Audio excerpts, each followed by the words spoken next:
দেখো আমি আল্লাহ তৈরি করে ফেলেছি, দেখো কেমন হয়েছে। মহান আল্লাহর ফেরেশতারা যে নবী আদম আলাইহিস সালামের অবয়বটা দেখলেন, সঙ্গে সঙ্গে মহান আল্লাহর প্রশংসা করতে শুরু করলেন। একটু জোরে জোরে বলুন সুবহানাল্লাহ, আরো জোরে বলুন সুবহানাল্লাহ। যেই আদম আলাইহিস সালামের অবয়বটা দেখলেন, সঙ্গে সঙ্গে ফেরেশতারা অবাক হয়ে গেলেন, আহা এ কি সুন্দর সৃষ্টি।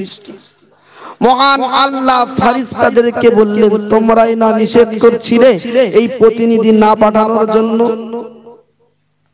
মহান আল্লাহ পাক রব্বুল আলামিন तमाम ফেরেশতা মণ্ডলীদেরকে ডাক দিয়ে বলেছিলেন, ও আমার ফেরেশতারা, তোমরা কেন নিষেধ আল্লাহ আমাকে বাধা দিয়েছিলে, এখন আমি বাধা দিয়েছিলে, তোমরা এক্ষুনি কে কিবলা বানিয়ে আমি আল্লাহ ফাসজুদ লি আদম।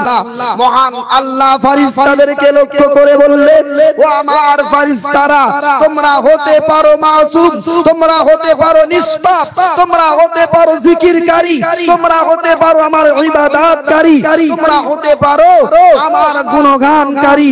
আমি আল্লাহ পর দিকে দেখি না, আমি আল্লাহ গোটা মানব জাতিকে আমি আল্লাহ আমার মহব্বত দ্বারা সৃষ্টি করেছি। জোরে জোরে বলুন সুবহানাল্লাহ, আরো জোরে বলুন সুবহানাল্লাহ। तमाम ফেরেশতা মণ্ডলীরা অবাক হয়ে গেলেন, আমি গোটা মানব জাতিকে আমি আল্লাহ পাক রব্বুল আলামিন আমার মহব্বত দ্বারা সৃষ্টি করেছি। তো আমি আপনাদেরকে বলছিলাম, মহান আল্লাহ পাক রব্বুল আলামিন তিনি পৃথিবীর জমিনে যা কিছু সৃষ্টি করেছেন, সব কিছুর ভিতরে কোনো না কোনো কারণ অবশ্যই আছে। যারা ওই কারণগুলো বুঝে আমল করতে পারবে, তারাই প্রকৃতপক্ষে ওই আমলের ভিতরে মজা পেয়ে যাবে। একটু আওয়াজ দিয়ে বলেন না সুবহানাল্লাহ। তো মহান আল্লাহ যা কিছু সৃষ্টি করলেন, ওই সৃষ্টিকুলের ভিতরে মহান আল্লাহ পাক রব্বুল আলামিন কোন সৃষ্টিকে সবথেকে বেশি সম্মান দান করেছেন? বলেন কোন সৃষ্টিকে? এই মানব জাতিকে। মহান আল্লাহ পাক রব্বুল আলামিন ফেরেশতা মণ্ডলীদেরকে ডাক দিয়ে বলেছিলেন, ও আমার ফেরেশতারা, তোমরা সব কিছুর পরেও আমি আল্লাহ পাক রব্বুল আলামিন যেটা করছি, আমার ওই সিদ্ধান্তে তোমরা আমার ওই সিদ্ধান্তে একমত হয়ে যাও। জোরে জোরে বলুন সুবহানাল্লাহ। এবার একটু দয়া করে বলবেন, আমি আপনি না সেই জাতি যাদেরকে নিষ্পাপ ফেরেশতারা সিজদা দিয়েছিলেন? আমি আপনি না সেই জাতি যাদেরকে নিষ্পাপ ফেরেশতারা সম্মান দিয়েছিলেন? মহান আল্লাহ আমাকে আপনাকে এতটা সম্মান দিয়েছেন, এতটা ইজ্জত দিয়েছেন, এতটা মর্যাদা দিয়েছেন, এরপরেও আমি আপনি মহান আল্লাহকে চিনতে পারলাম না, আল্লাহর রাসূলকে চিনতে পারলাম না। আমার আপনার সম্মান কত উপরে, আমার আপনার ইজ্জত কত উপরে, আমার আপনার মর্যাদা কত উপরে, এরপরেও আমি আপনি কেন থার্ড ক্লাস হয়ে যাচ্ছি, আমি আপনি কেন নিচে চলে যাচ্ছি?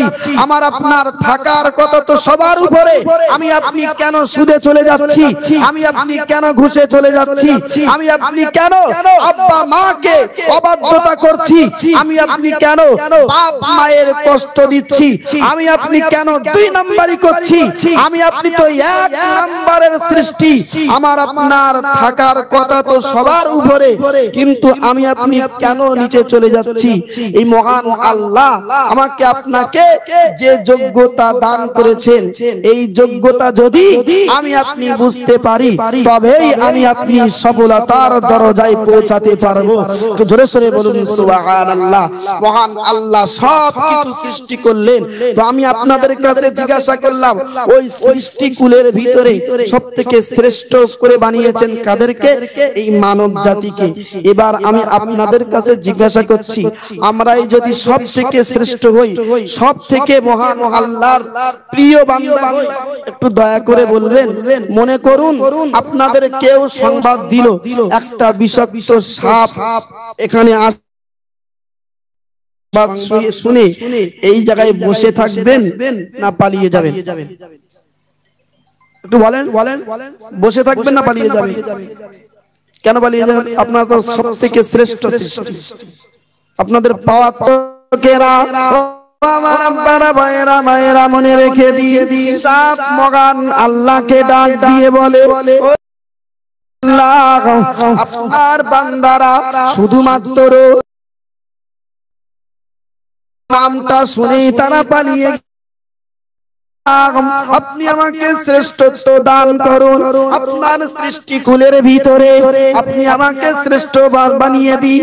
মহান আল্লাহ বললেন, না না, হতে পারে তোমার ভয়ে আমার বান্দারা পালিয়ে গিয়েছে, এরপরেও আমি আল্লাহ তোমাকে শ্রেষ্ঠত্ব দান করব না।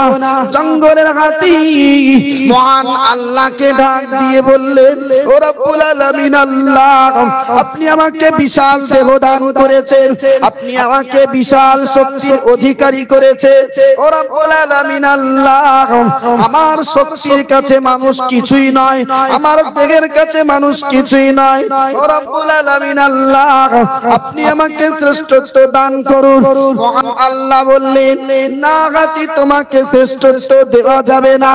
তোমার শক্তি বিশাল থাকতে পারে, তোমার বিরাট দেহ থাকতে পারে, এরপরে আমি আল্লাহ বলছি আমার রহমতের দৃষ্টিতে ওই 3.5 হাতের দুর্বল মানুষটাই বেশি শ্রেষ্ঠ। একটু জোরে সরে বলুন সুবহানাল্লাহ, আরো জোরে বলুন সুবহানাল্লাহ। ও বাবাজিরা ভাইয়েরা, ভালো করে খেয়াল করুন, জঙ্গলের বাঘ মহান আল্লাহকে ডাক দিয়ে বলে, ও রব্বুল আলামিন আল্লাহ, আপনি আমাকে যে হিংস্রতা দিয়েছেন, আমার হিংস্রতার কাছে মানুষ কিছুই নয়।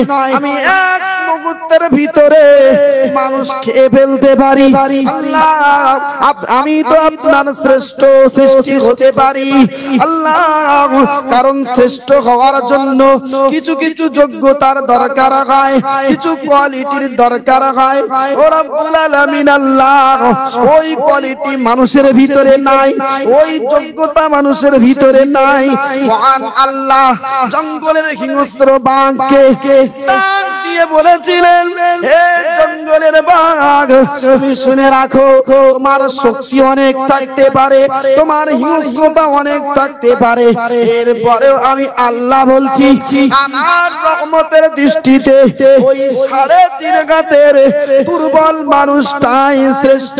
একটু জোরে সরে বলুন সুবহানাল্লাহ। এবার আসমান মহান আল্লাহকে বলেন, ও রব্বুল আলামিন আল্লাহ, আপনি আমাকে শ্রেষ্ঠত্ব দান করুন।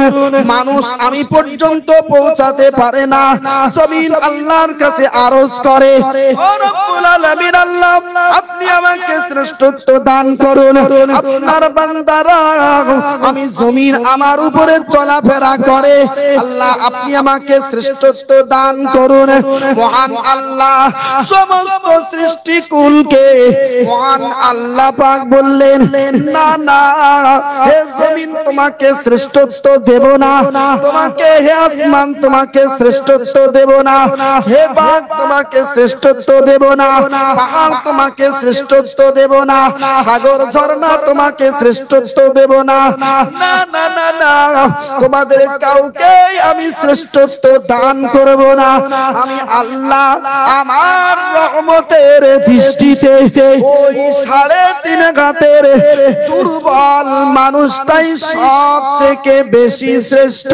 একটু জোরে সরে বলুন সুবহানাল্লাহ, আরো জোরে বলুন সুবহানাল্লাহ।